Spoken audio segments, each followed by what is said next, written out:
Howdy, howdy, howdy. My name's Anachi Sasuke. Welcome back to Let's Read Problem Sleuth, and I'm aiming for this to be the last one, so let's see how that goes. First up, we have Recap Part 2, which is gargantuan, but we'll see how we do.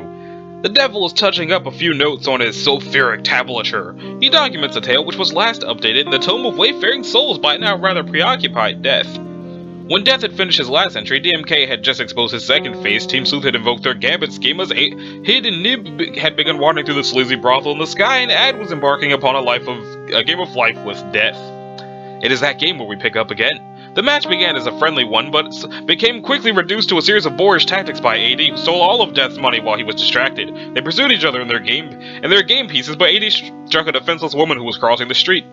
AD pleaded with Death to spare her life, but Death was nowhere to be seen. Miraculously, the woman survived, and then AD and wife Hers became married. With wife Hers, AD sired the adorable son of Hers.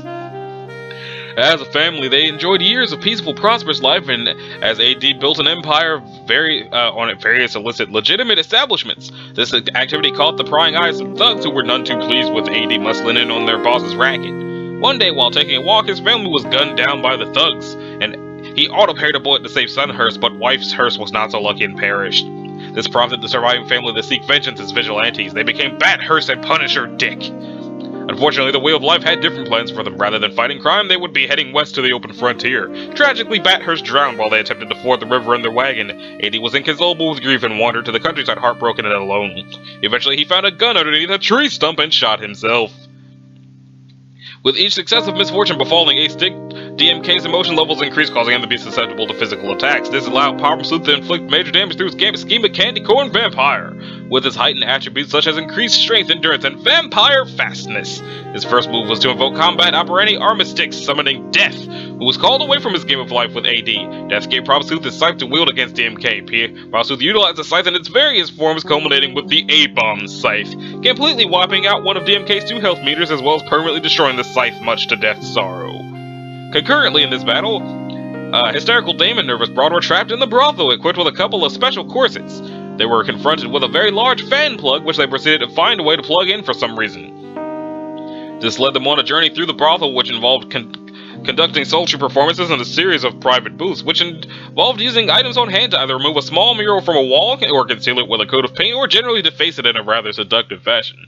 The performances were much to the delight of the 3 gentlemen, a mannerly highbrow, a dapper swain, and a churlish toff, who each sat in their respective coin-operated viewing booths. Once the coin-op slot expired or become disabled in some way, the window no longer served to display the other side of the booth. Instead, the window served as portals to various trucks, including a bread truck, a cheese truck, and a ham truck, and allowed someone to either exit the rear of the truck or enter the cabin of the truck, depending on which side of the booth that one enters from.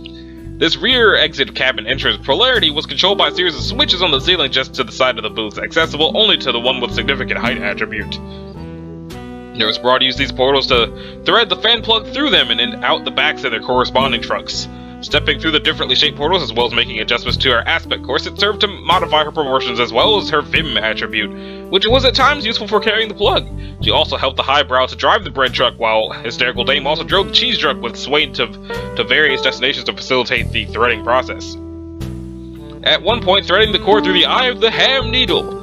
Finally, they used the ham truck to deliver the fan plug to the gutter pipe project and fed it through the pipe and out the lens of the motion picture projector, which projected the plug at a normal scale which could fit into an outlet and projected Hysterical Dame and Nervous Broad at a diminutive scale. Hysterical Dame used her scale BIOS to bring her scale back to normal and entered through the door of MM Studio. Nib remained small and simply walked through the mouse hole with the plug. In the studio, Nervous Broad used her corset to become very tall to plug in the fan. The outlet supplied no power since it was controlled by a switch in the dollhouse attic. Hysterical Dame encountered an enraged Nib, then entered the foyer of the dollhouse, and then entered the studio from the other side, with her dimensions restored to normal. Hid and Nib clashed with using their weapons of burlesque seduction on the madam. Meanwhile, Fad had grown tired of the struggle with Dimkin and decided to go mess up Mix Fort directly. He rode it like a mechanical bull and promptly crushed it with his impressive weight attribute. This sparked a wild chase through the greater facility, sending them down the dumbwaiter shaft into the speakeasy, crashed into the speakeasy floor, into the speakeasy again, while shattering an oboe and out the exit and into MK's legitimate establishment. They exited this establishment to find themselves on Horror Island, with a view of the clock tower of Cartesian alignment, whose hands crept towards the strike of the witching hour. Speakeasy patrons loitered in a crowd while Dimka tried to blend in by swapping hats with a nearby gentleman. I believe that's normal, Mobster Kingpin, but anyway, Fad eventually discovered him in the process of thefting a top hat from a man, leaving him hatless. The two entered the sleazy brothel through the theater and fought their way through studio where Hib and were just about to clash. They fought their way through the dollhouse foyer and then into the pantry where they continued to struggle by the lazy Susan of endowment. Meanwhile, the following more tangential events transpired. On the desk of the Chicago Overcoat, PI inched towards a large anchor hampered by his Frankenstein slowness.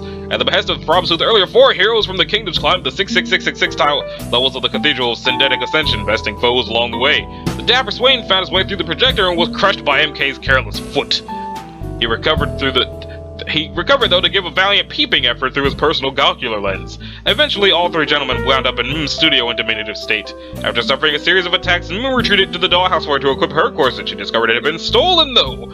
Her assailants pursued her, and she fought back using her skeleton brush and pallet. On the ship, an Impedis comb was completed just as PI reached the anchor. He was about to use a pretty lame comb ray that possibly involved an anchor, when MK swapped suckle receptacles in the pantry to deal the ray for Dimka. Dimka then used his ridiculously powerful attack, fill him with daylight!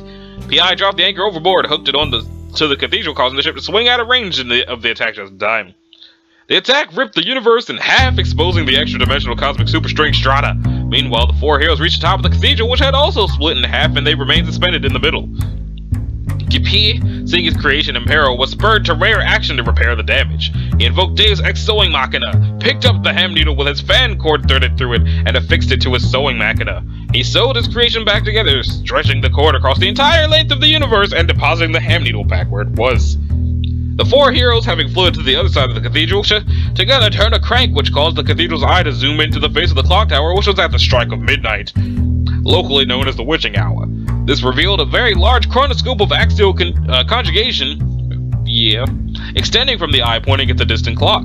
At the strike of the witching hour, Problem Sleuth, who was manning the ship's wheel, noticed the wheel in fact served as a viewport from the clock's vantage.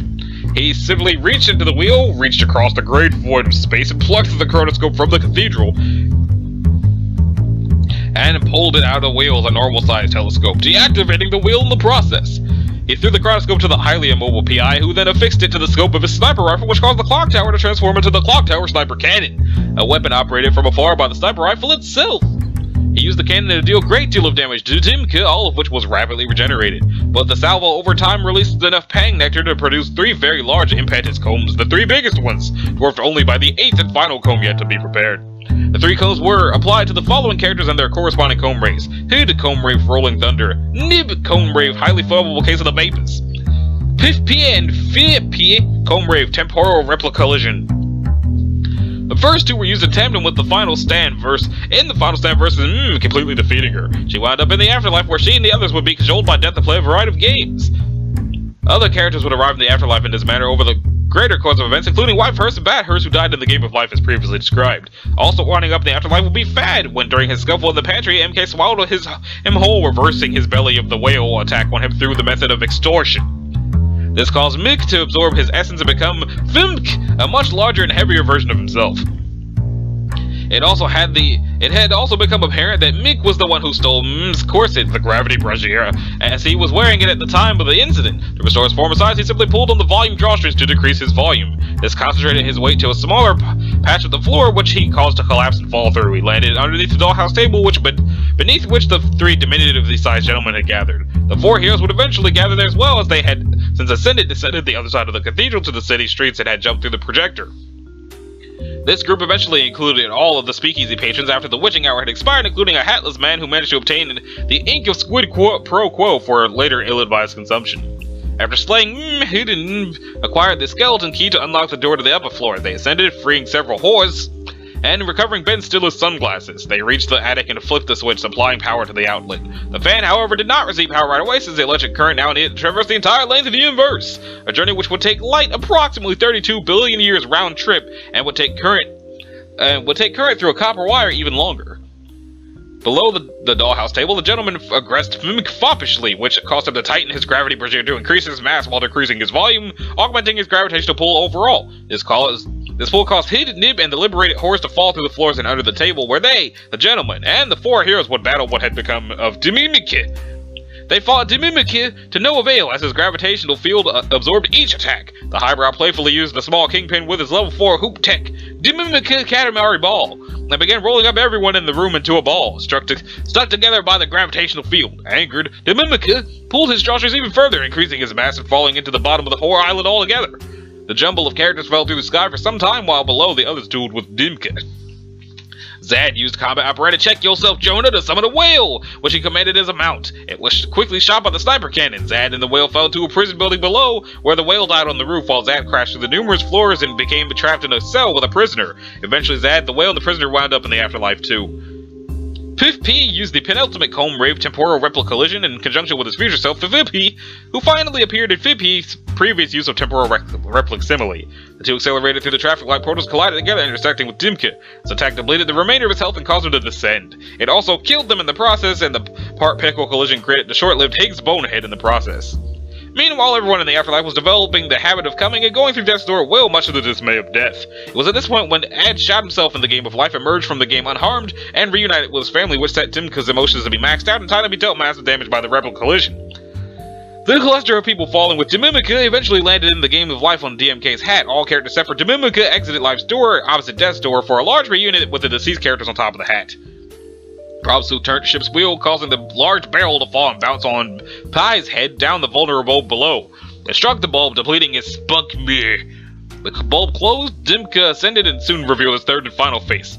Pai's gambit scheme finally wore off when the ripeness attribute had finally depleted, completely rotting the scheme of Hunkin, which may never have existed in the first place anyway. Dimimika in the game of life pulled his drawstrings hard enough to collapse to a black hole, becoming Bahimika. Bahimika sucked in his two groveling thugs the entire game of life, all the characters on the hat, sans death, whale, bonehead, and all imaginary PIs, who remained obediently in the afterlife. Life's door and death's door were sucked in too. They all landed on top of Bahimika's hat inside the black hole, greeted by the Demimonde goddess and 1,000 Cortesian angels with no apparent means of escape.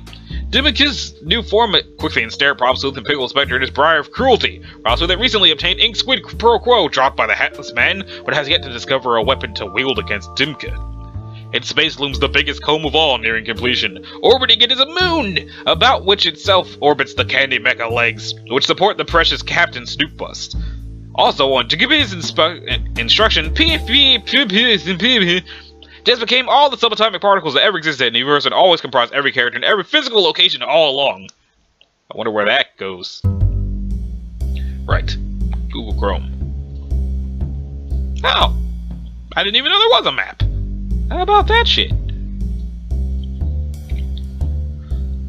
The devil wonders why he's even bothered with this useless exercise in the self-evident. Okay, so, things are happening. Lots of things are happening. The gravitational pull of Bimikas is slowly drawing every heavenly body closer together. The levels of the cathedral synthetic of ascension are telescoping under the forces of decompression. The Briar of Cruelty is choking the life out of you and your ally! You'd better think of something fast, your lives depend on it. Indeed, the entire universe depends on it. Tickle the Briar of Cruelty. You retrieved the Tetrix of the Arbiter. You were granted as a boon from the Weasel King a while ago to duel with death. You had since stowed it in your hat for safekeeping. That bit of cunning foresight was certainly a feather in your cap, figuratively speaking, of course. Tickle Tech Level 1 Feather Metal. Auto Fumble! Your foolish butterfingers mishandled the feather. You probably should have spent more time leveling up your Tickle Tech first. Dun dun. Dun dun. Problem Sleuth, catch it! You obtained the legendary Tetrix Caliber! Slash the Briar! Pickle Spectre lands at the ship's helm ready to put the wealth of nautical experience from its skippering days to use. Okay, time for that final comb status. Well, let's see what's going on. The 8th comb is complete. Problem Sleuth, fill your suckle receptacle. Final rave. Sepulchritude? Righteous fires of charisma wipe out the Briar. The resplendent light of divine pulchritude consumes your spirit. Is he doing it? Is he doing it? Righteous aggression! The health bar is coming back too fast! The 3rd health bar is gone! He did the sepulchritude! You probably should secure those doors. With everyone distracted by the spectacle overhead, you think now would be a good time to lodge a contra-bass clarinet between the doors of life and death. You're tired of letting so many wayfaring souls slip through your bony fingers. When you open the door, the massive difference in gravitational potential sucks you and everything in the afterlife through it. Sort of like a short circuit of gravity. Oops.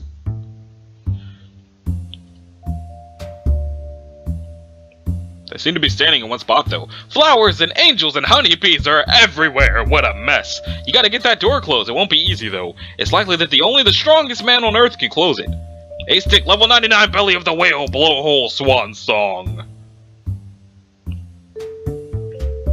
No stranger to massive suction forces, you open that awesome aquatic pie trap of yours and deal your most advanced stomach tech of all. The whale above you sheds a tear of salty liquid admiration. You consume your counterparts Zad and Fad, finally uniting as one mean, strapping dick of unprecedented vim. A phenomenal transformation takes place. You become... My god. You become... A-Stick. Really, you're just utterly astounded by how shitty your imagination is. If your imagination was a face, you would punch it. In the face. Close the door. You close the door with little effort. Death lodges it shut with a sturdy instrument. The entire flower was sucked through the door inside out. On closing the door, the gravitational forces have been stuffed out, leaving an empty stem where the afterlife once was. GPI regards it fondly, albeit in a slightly disconcerted manner. Angels escape via Hawking radiation. The angels flock near the event horizon as far as they can make it against the pull of the gravitational field. Due to the principles of uncertainty regarding the existence of angels in a vacuum, each splits into an angel and anti-angel pairs. For each pair, one of the two escapes while the other falls back into the black hole. Okay then. The Demimon goddess also splits, creating a pair of Demimon semi-goddesses. One escapes, the other stays. The black hole emits satangelic Hawking radiation and shrinks due to loss of mass/energy. DS. Seraphimic Dimes Cherubim Rush.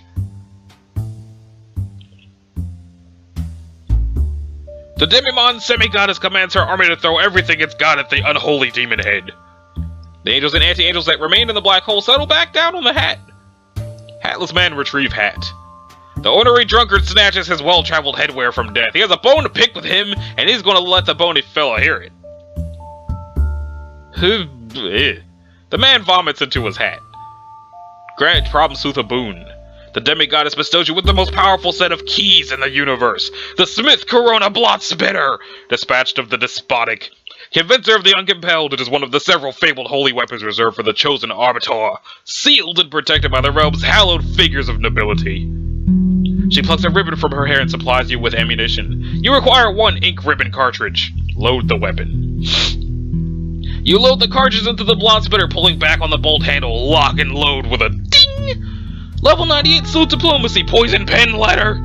You hammer at the keys of the Smith Corona. The machine gun fire of your typing roars throughout the heavens. You pen a strongly worded, rather unpleasant note to the Demon Head Mob Kingpin. With a flourish, you notarize the memorandum with some official marks and present it to DMK for judicial consideration. Jackass! Ugly, so stupid. His sick burn meter suffers a critical spike. You load the scathing doctrine into the weapons cartridge. Level 99 Sleuth Diplomacy, Pax Probliscum. In a last-ditch effort to salvage diplomatic proceedings, you invoke the ultimate resolution in your formal attach of plenipotentiary clauses, motioning for bilateral demilitarization and cessation of hostilities for the mutual advancement and prolonged commitment to the furtherance of harmonious relations among sovereign parties. Peace be with you!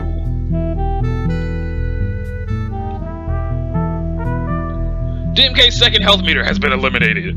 Behemica, tighten drawstrings. Seeing your precious black hole dwindling, you give your precious drawstrings another stiff tug. Your mass now stands multiplied by a factor of a whopping Groogle. Your mass exceeds that of the entire universe. Black hole Mobster Kingpin now occupies the center of a supermassive black hole. Dimka, ladder to hell! Sensing his impending demise, DMK grows a few extra health meters. We can either react to this update or continue. Let's see what the reaction to the update is. Ah, sweet, a new page.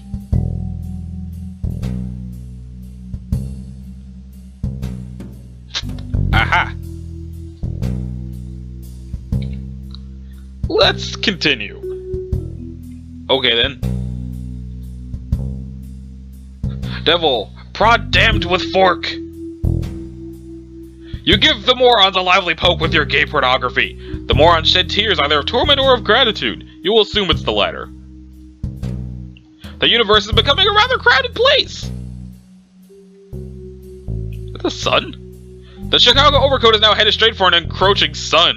If not for your wealth of nautical seasoning, you would find this development rather disconcerting. Navigate with the sextant. You take the chronoscope from the wheel again and attach it to your trusty sextant. What? The clock tower sextant is activated. Its great index arm pendulum swings to and fro, simultaneously plotting the ticks of time and the altitude of heavenly bodies. Plot a new course. What the hell? Through careful adjustment of the instrument's various mirrors and dials, you rotate the entire universe about the ship's vertical axis. The ship casts off from DMK, who wants no part of that blazing sun.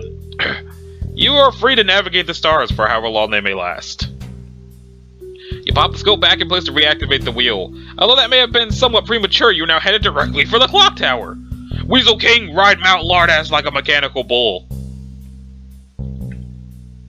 You already did that a while ago, and it was a lot of fun. But the time for such games is past. Mid-sit against Mount St. Lardass is in a critical state of instability. Your kingdom is in jeopardy. And not the game show. You direct your imperial gazing wand above. What you spy through the eye peep troubles you deeply. It is not just your kingdom, but the whole universe which is in peril. You regally ponder the fuck out over this dilemma. You know the answer lies within the depths of your bottomless kingly wisdom. You know there is only one hope. There is only one chosen Arbiter. Commune with the Arbiter. The souls of the Arbiter and the King merge as one. The prophecy was true. Destiny flips the fuck out. Problem Sleuth final flip out.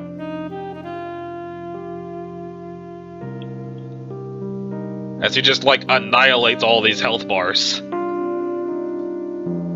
The rest of your ink is drained, feeling a final conflagration of all-consuming holy charisma. Dang. Dang. Screw those health bars in particular. The majesty of your personal charm spreads throughout the cosmos. Legend will speak of a great champion of pulchritude. Scribes will scrawl his praises, bards will wail his glories, poets will bleed their inkwells dry and weep them full again. Men of character will breathe this story their passion. As warrior blows white cock of jagged rock, as paramour puts flushed lip to lover's mouth. Men of spirit of flame, open of shirt and snug of pantaloon, rose-breasted men with swiveling temperament fill their throats with melody, their footwork with rhythm, the fiery cluck of the learned. Genteel men as those will pique the ear with tales of this champion. A champion who, by metal of his glowing personal charm alone, saved the universe.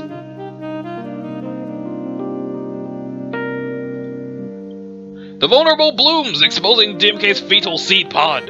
If it is allowed to detach, it will mature into a new, revitalized DMK. You should probably not let that happen. Unfortunately, SEPULCHRITUDE has sapped your last ounce of vim. There isn't even a large object around to throw at it anyway. Meanwhile, that useless skipper of yours is off gallivanting somewhere. The useless skipper takes note of this development with his keen ogle. No time to correct the ship's course, you'll have to refit the sniper rifle with the scope for a final kill shot. Hurry, you fool! This is incredibly urgent. Behemika, tighten the drawstrings to limit. Enraged by the downfall of your demon head, you give that corset one last tug. Your mass soars to an insane multitude of one Googleplex! Through the inscrutable extraspatial crannies and fissures within the singularity, you undergo another bizarre transmogrification. That's a lot of faces. Behemika, retrieve arms from crannies and fissures. You've already got about 1,000 of them, lardass. Behemika swells to a monstrous, ultra-massive black hole. The sun is absorbed by the black hole, filling it with daylight. The stellar body heats up that ludicrous battleship you call an ass. Elsewhere, molten rock churns. PI finally puts the sniper rifle together. He takes aim at the seed pod. DMK is too weak to resist the pull of the black hole anymore. He misses his shot opportunity, unless there may be one last hope. Fire at the moon. You blast a chunk out of the moon! Captain Snoop and his mechalegs are jettisoned from the satellite. There goes the moon! I'm not sure what that's supposed to do.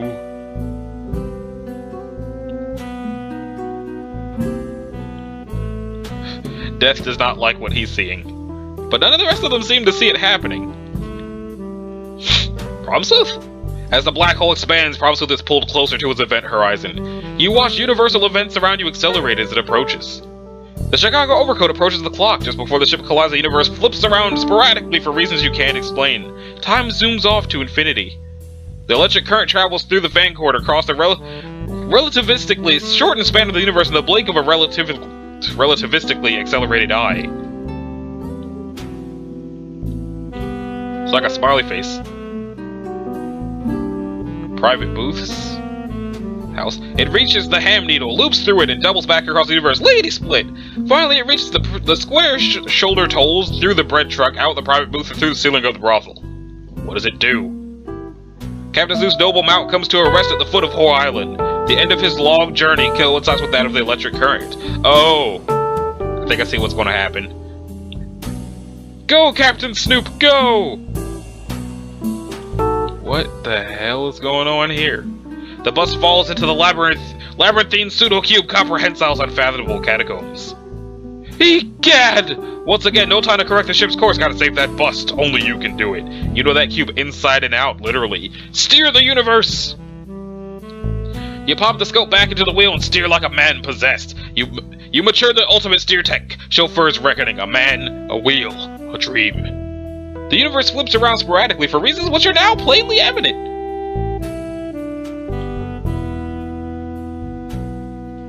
Oh, he's doing this now. Problem Sleuth is pulled into the event horizon. The Snoop emerges unscratched. The cube has been bested once and for all. It vanishes.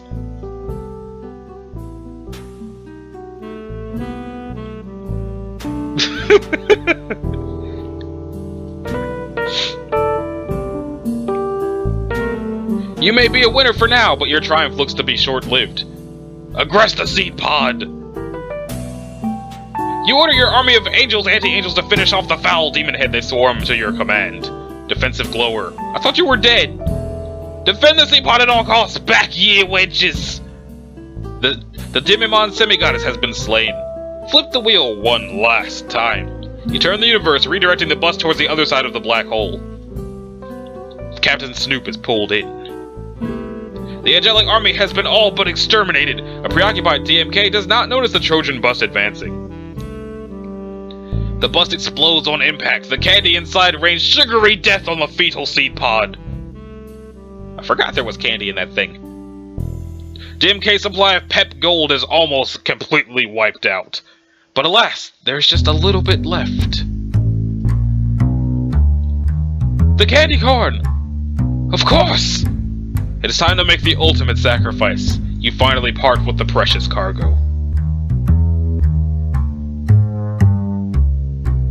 Dang. Game over, man! DMK has been slain. Here comes that moon. Everyone brace for impact.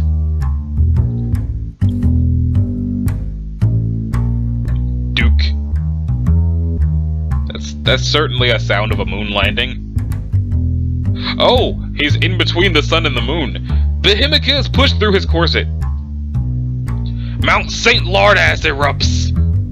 The black hole explodes! That's not how that works. Is that how that works? I'm not a scientist. The universe reverts to its prior dimensions.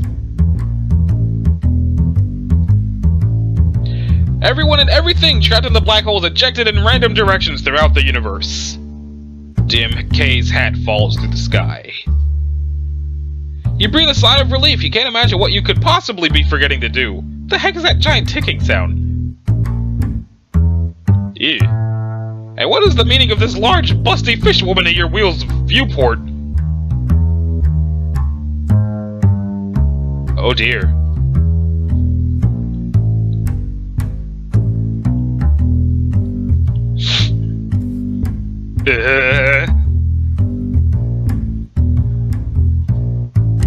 The bus to the face sends you reeling. Everybody's doing a fall. What? What?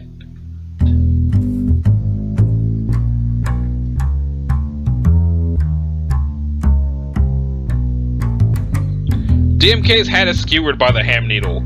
Problem Sleuth, A-Stick, and PI land in a hard-boiled manner.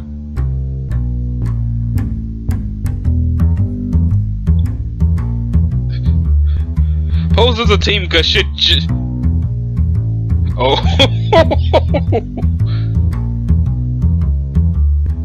Well, did their hats, or did they just put their hats on? MK rides the ham needle like, well, like a giant deadly needle. Mobster Kingpin has been slain. He drops the Megaton key. Get the Megaton key! Picking up the ludicrously heavy key is no sweat for the strongest man in the world. You stash it in your inventory. Hysterical Demon Nervous Rod ride in an automobile, which some grateful whores were kind enough to supply. Piss at Pied, victory dance!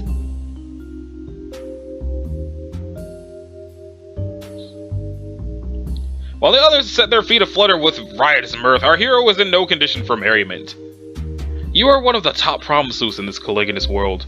Solicitations for your service are separated by eons of white noise in the stew of primordial consciousness. Compensation abstract. There's a dewy whirl of fibrous skein of now. You're feeling particularly existential tonight. What will you do? Quickly retrieve arms from approaching light. What approaching? Oh, that one. The dancer spins to a haunting melody. The light is so bright, you wonder what tantalizes you on the other side. If only you could... Wait, don't go. You breathe a deep sigh, resigned to the dark veil settling over your reality. Existing was fun while it lasted. Smack. What is the meaning of this moist feeling on your cheek? What mad torment do the gods have in store for you next? Oh, it's this lady.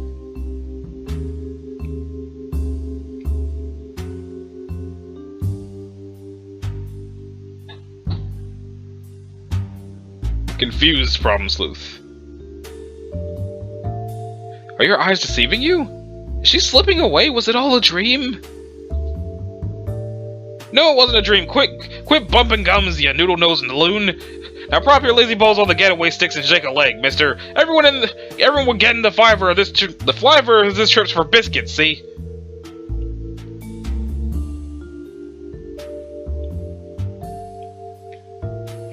Everyone get in the flavor. Except for Monster Kingpin, he's really dead.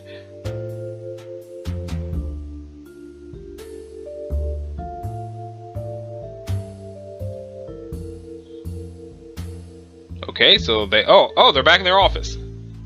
They got the key. Oh! Thanks for playing. Wait, sorry, go back.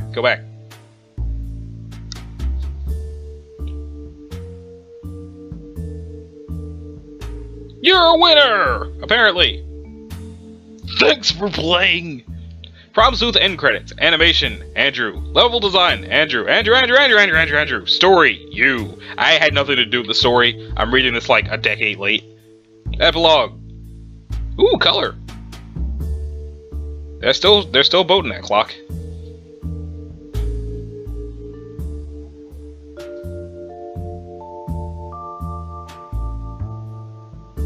Dead remains of Cthulhu. A bunch of busts. Oh, it's those guys. This is the one that sank.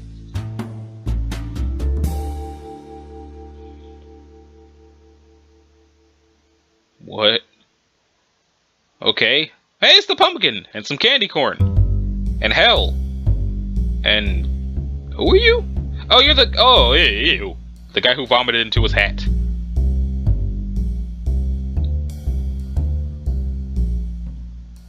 Where's my hat? The log.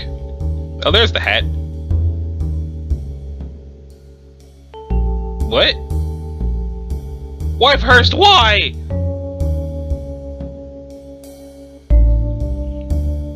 There's no ring. Bathurst, where's Bathurst with the ring? What the heck? Is that Bathurst on top of the legs? That is Bathurst on top of the legs. And he's alive. The old-time Guild of Distinguished Gentlemen.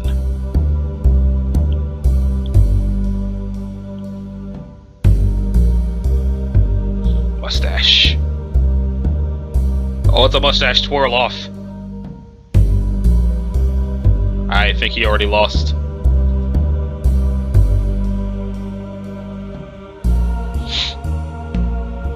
Some sort of movie playing. Oh! It's the Warriors. And more color. Here's a pie. Here's egg.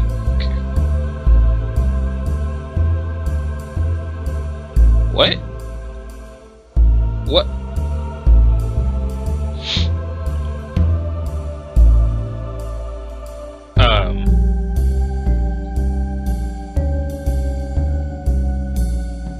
Pie. Snout.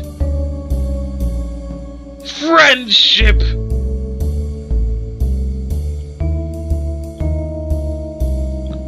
Okay. How do you feel about this, Weasel King? What? What?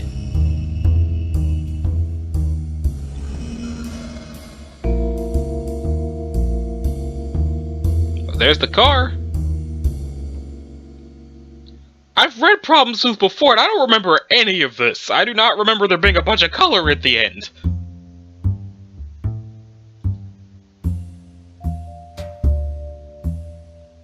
Movie being watched. Oh, the whores are all watching a movie. And also the not whores. Oh, they're watching, Soul Plane. A dapper young captain sets foot upon his airy trolley's person carriage. It's time to bust this corner, y'all. In a hot second, I'll be hitting them switches and getting this bitch pumping and jumping, so screw your shit on tight and enjoy the flight.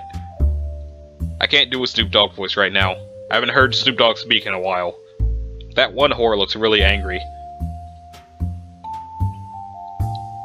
More colors. Oh, she's alive and gave birth to a child that looks like it's also from the game of life, and they brought the frankincense, the gold, frankincense, and myrrh.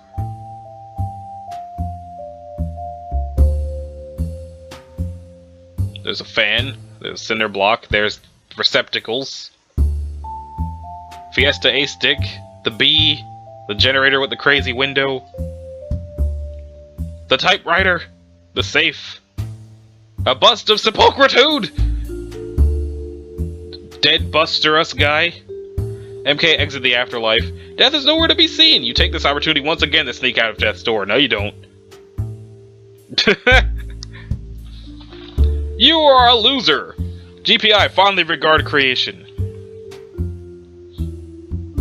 Oh, it's the top of his hat now. He's got a sword and some other swords, and he got a new flower.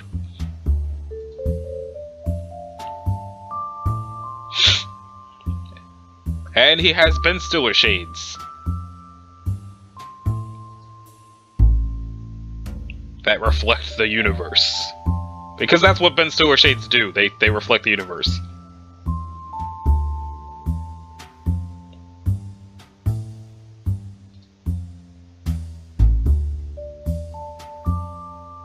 And zoom in on weird, veiny-looking Earth maps. In New York. See, there's the Daily Bugle. I don't know what the building actually is called. I've only ever known it as the Daily Bugle. Let's see now. Ring. Another balmy summer evening. The city rolls these nights like loaded dice. It's tough for a flat foot to make it in a town like this. Some towns are built loose and stiff, and a stiff breeze of upset blows through, but these bricks are tight-knit. Built like a damn Chippewa birch bark canoe. Not much daylight seeps through, see? A gumshoe asks questions and questions upset. It's like some shawless dame frostbitten winter too proud to take your coat for some damn reason. You know how dames are. The city turns her cold shoulder to a type of fella, and that's all there is to it. But a steak dinner don't pay for itself if you catch my drift. The streets won't bang on your office glass and ask for placation. The streets ease themselves, but a type of fella knows better than to just step aside. A man finds space between the city's greased wheels of upkeep, and when the time spins along, it sees, It sees there were feet filling shoes on just that slab of rock. A man waits and listens. Every place a placation. The alleyway spikes of bootleg breaking oil. Some tiny, tipsy beggar ties to gravity, razor jewels shimmering on oil-slick asphalt. The wail of a baby 3 floors up. Ink is blotted before pact of appeasement sealed, hot formula dabbed on mother's wrist. And the shrill complaint of a phone. Ain't no one can say a man wasn't filling shoes here. They're all just standing there. Menacingly! Answer the phone. You pick up the phone and to no surprise it's some dame yakking about something. It's always the same with dames, always roped and affixed to some John with busy meat hooks and a spell of bad habits. Makes a man reach for his flash just thinking about it. Miss, if you'll just settle down, Toots, listen. I can barely understand a word. Sweetheart, I can't make heads or tails of... Hang up. The woman was clearly hysterical. Doesn't matter what she had to say though. A hard-boiled lug like you has seen enough weepy lambs to spoil makeup jobs and know what the matter is. What the matter is there's a problem, and you'll be damned if you aren't going to be the fellas to sleuth it. There's only one thing left to do now. Pose as a team. The world is real. They got their keys and a gun and a bobby pin. The end.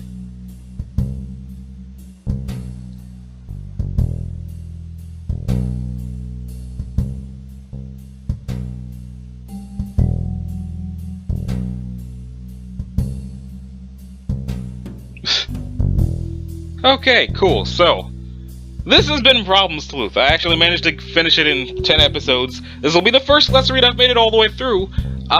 If you liked it, a like and a subscribe would be groovy. If you didn't, you don't need to do either one of those things. And I'll see you for Jailbreak. Later.